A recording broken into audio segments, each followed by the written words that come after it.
লক্ষ্য করল তার ছেলে লিও নিজের নাম শুনেও কোনো প্রতিক্রিয়া দিচ্ছে না। অন্য শিশুদের মতো নয়, সে যেন নিজের জগতে বাস করছে, ঘূর্ণায়মান বস্তু এবং পুনরাবৃত্তিমূলক গতিবিধিতে মগ্ন। মাঝে মাঝে সে উত্তেজনায় হাত নাড়াত বা উচ্চ শব্দে ভয় পেয়ে যেত।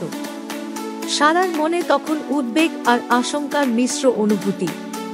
কিভাবে সে তার ছেলেকে সাহায্য করতে পারে?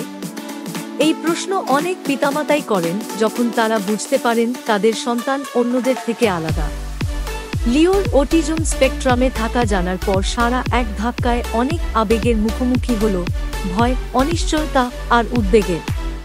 সারা বুঝতে পারল লিওর জগৎ ঠিক অন্য শিশুদের মতোই রঙিন এবং সম্ভাবনাময়।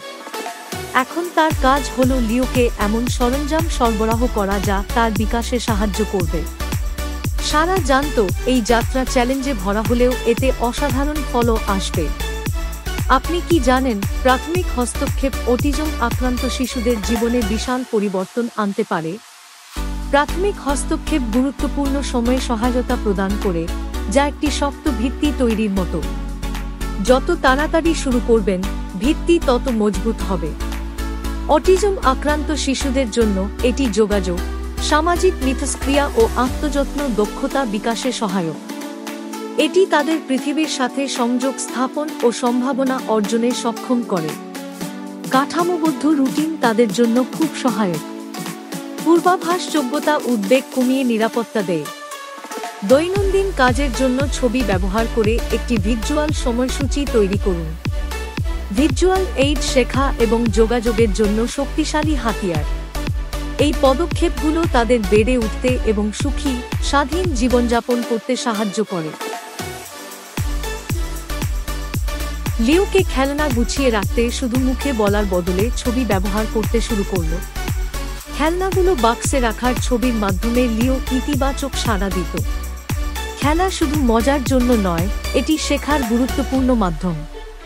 মিথস্ক্রিয়া ও কল্পনাশক্তি বাড়ানোর মতো খেলা উৎসাহিত করুন, যেমন পুতুল বা অ্যাকশন ফিগার দিয়ে অভিনয়।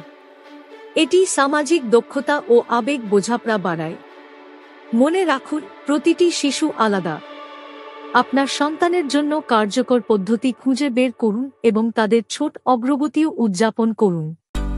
অটিজম আক্রান্ত শিশুদের শেখার যাত্রা দীর্ঘমেয়াদী। এটি ধৈর্য, বোঝাপড়া এবং ভালোবাসা প্রয়োজন। এমন দিন আসবে যা আনন্দে ভরা থাকবে, আবার কিছুদিন চ্যালেঞ্জিং মনে হবে। মনে রাখুন, আপনি একা নন। সহায়ক গোষ্ঠীর সন্ধান করুন, পিতামাতার সাথে সংযোগ স্থাপন করুন এবং পেশাদারদের সাথে পরামর্শ করুন যারা আপনার সন্তানের প্রয়োজন অনুযায়ী দিকনির্দেশনা ও সম্পদ সরবরাহ করতে পারে। যাত্রাটি ভালোবাসা দিয়ে আলিঙ্গন করুন, মাইলফলক উদযাপন করুন এবং আপনার সন্তানের সম্ভাবনায় সর্বদা বিশ্বাস রাখুন। অতিরিক্ত সহায়তার জন্য অটিজম স্পিক্স বা অটিজম সোসাইটির মতো সংস্থার সাহায্য নিন। তারা সম্পদ সরবরাহ করে, নেটওয়ার্কের সাথে সংযোগ ঘটায় এবং আপনার সন্তানের স্বতন্ত্র বিকাশে সহায়ক প্রোগ্রাম প্রদান করে।